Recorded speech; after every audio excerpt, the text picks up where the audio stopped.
পুলিশের কর্তব্য পরায়ণতা নিয়ে আপনাদের ধন্যবাদ জানানো উচিত। এই রাজ্যটাকে ইসলামিক স্টেটে পরিণত করবার জামাতের সরকারের যে চাহিদা, সেই চাহিদাকে কলকাতা পুলিশ পূর্ণ স্তরে সমর্থন দিচ্ছে। ফলে স্বাভাবিকভাবে এই সাবির আলীর নেতৃত্বে যে ঘটনা ল কলেজে ঘটেছে, এটা বাস্তবের সাথে সঙ্গতিপূর্ণ, যেটাকে ভারতীয় জনতা পার্টি বদলাতে চায়। সাবির আলীরা সরস্বতী পুজো বন্ধ করায়, সাবির আলী দলবল কলেজে ঢুকে ক্যাম্পাসে জোর করে ছাত্রীদের রং দেয়, পুলিশকেও রং মাখায়, তারপরে গ্রেপ্তার হয়। গ্রেপ্তার হবে কেন? মুখ্যমন্ত্রী সেই শব্দটি মনে নেই? দুধেল গাইদের লাথি মাঝে মাঝে সহ্য করতে হয়। আমার লজ্জা হয় এই রাজ্যে এমন একজন মুখ্যমন্ত্রী পেয়েছেন।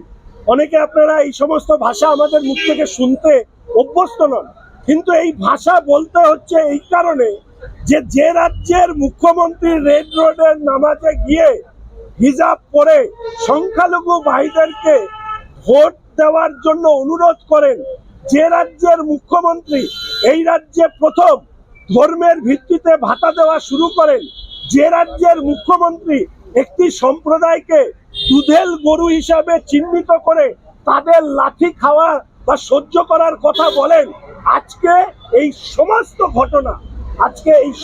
ঘটনা হচ্ছে এই রাজ্যের অবিবেচক মুখ্যমন্ত্রীর অপরিণামদর্শী কার্যকলাপের জন্য। আজকে রাজ্যে সমস্ত মানুষ ধর্মের উপরে দাঁড়িয়ে সমস্ত মানুষকে তার খেসারত দিতে হবে। এই রাজ্যে AIMIM তারা সমস্ত বিধানসভা আসনে প্রতিদ্বন্দ্বিতা করবে বলছে, সেই জায়গা থেকে নাকি অনেকে বলছে মুসলিম ভোট মিম অনেকটা কাটবে, তাতে লাভ হবে বিজেপি।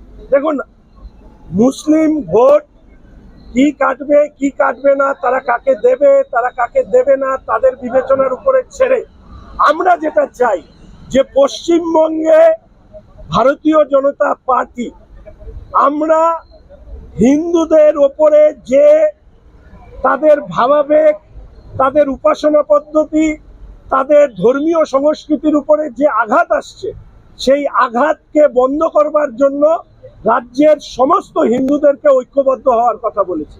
এবং আমি মনে করি যে এই রাজ্যে এরকম অনেক মানুষ আছেন ভিন্ন ধর্মের হওয়া সত্ত্বেও তারা মনে করেন এই রাজ্যে ধর্মকে নিয়ে রাজনীতি করার যে কাজ মমতা ব্যানার্জি শুরু করেছিলেন, তার খেসারত এই রাজ্যের সমস্ত ধর্মের মানুষকে দিতে হচ্ছে। কারণ অনুপ্রবেশকারী রোহিঙ্গারা যদি এই রাজ্যের অভ্যন্তরে তারা তাদের জাল বিস্তার করে, সেই জাল বিস্তারের ফলে ক্ষতিগ্রস্ত এই রাজ্যের ভারতীয় মুসলিমদেরকেও হতে হবে। আদালতে ভার্চুয়ালি হাজিরা দিলেন রাজ্যের চিফ সেক্রেটারি, বলছেন ওবিসি সংক্রান্ত কলকাতা হাইকোর্টের অর্ডার তিনি নাকি বুঝতেই পারেননি। ওবিসি এ ওবিসি বি নিয়ে যে অর্ডার ছিল, যদি চিফ সেক্রেটারি বুঝতে না পারেন আমরা কি করে বুঝবো? ওনাকে প্রাইমারি স্কুলে ভর্তি হতে বলুন, উনি প্রাইমারি স্কুলে ভর্তি হতে বলুন। আসলে রাজ্যের মাননীয় মুখ্যমন্ত্রীর স্কুলে ভর্তি হওয়া চিফ সেক্রেটারির পক্ষে অর্ডার বোঝাটা একটু কঠিন, কারণ বুঝতে পারলেও ওনার পক্ষে বলা কঠিন। ফলে একজন চিফ সেক্রেটারি যদি এই ধরনের মন্তব্য করে, এর থেকে বোঝা যায় যে তোষণবাদী মুখ্যমন্ত্রী, তার যারা আধিকারিক তারাও কতখানি তোষণবাদী, যে তোষণবাদী মুখ্যমন্ত্রীর বিরুদ্ধে সৎভাবে বলবার ক্ষমতাটুকু পর্যন্ত, সেই মেরুদণ্ডটুকু পর্যন্ত তাদের নেই। যে হুমায়ুন কবির সরাসরি হুমকি দিয়ে শুভেন্দু অধিকারী এগেন্স্টে বলেছেন 72 ঘন্টার মধ্যে ক্ষমা না চাইলে তাকে চুষো মারবো। বিধানসভার মধ্যে কতটা সিকিউরিটি এই মুহূর্তে রয়েছে, তারপর আপনাদের নিরাপত্তা? এইটার সঙ্গে অ্যাড করবো, হুমায়ুন কবির কিছুক্ষণ আগে পোস্ট করে বলছেন আপ বাঁচলে ... মুসলমানদের নাম, তারপরে নিজে জিতে এলে আমার তরফ থেকে 25,000 টাকা বকশিস আগে মোবাইল ভিডিওটা বলে নিন। আজকে সমস্ত বিধানসভার সব রঙের সব ধর্মের জনপ্রতিনিধিরা ছিলেন। আমাদের বিধায়ক বিশাল লামা তিনি পয়েন্ট আউট করেন স্পিকার সাহেবের কাছে, স্পিকার গ্যালারিতে কালো পোশাক পরে, অর্থাৎ আজকে এই যে পশ্চিমবঙ্গের অন্ধকারময় পরিস্থিতির কারণে আমরা যে কালো পাঞ্জাবি পরে এসেছি, সেই ঠিক একই পোশাক পরে সেখানে একজন বসে নিঃশব্দে ভিডিও করে যাচ্ছিলেন। ওনার কাছে আজকে মোবাইল ছিল, আগামী দিনে ওনার কাছে মোবাইলের বদলে আগ্নেয়াস্ত্র থাকবে কিনা, এই প্রশ্নের উত্তর তো স্পিকারকে দিতে হবে।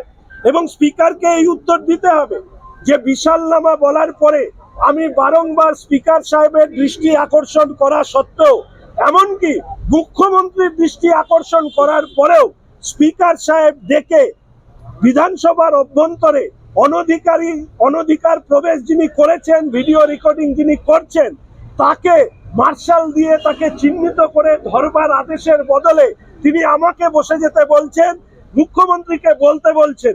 এর থেকে অনেকে এটা বলছেন ওটা হতেই পারে স্পিকার সাহেবেরই লোক, অথবা এটা হতেই পারে যে কলকাতা পুলিশের লোক, নাহলে এখানে ওনারা এত সিকিউরিটি চেক করেন, তাহলে এইরকম একজন বাইরের লোক ভেতরে কি করে ঢুকলো?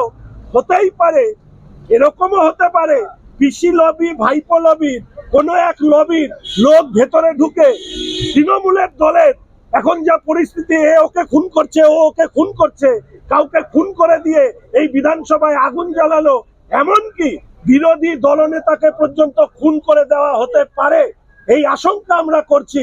কারণ হুমায়ুন কবির সাহেব তিনি বিধানসভার অভ্যন্তরে এসে বলছেন ঠুসো দেব, 42 আছি ঠুসো দেব, এই হচ্ছে তার ভাষা।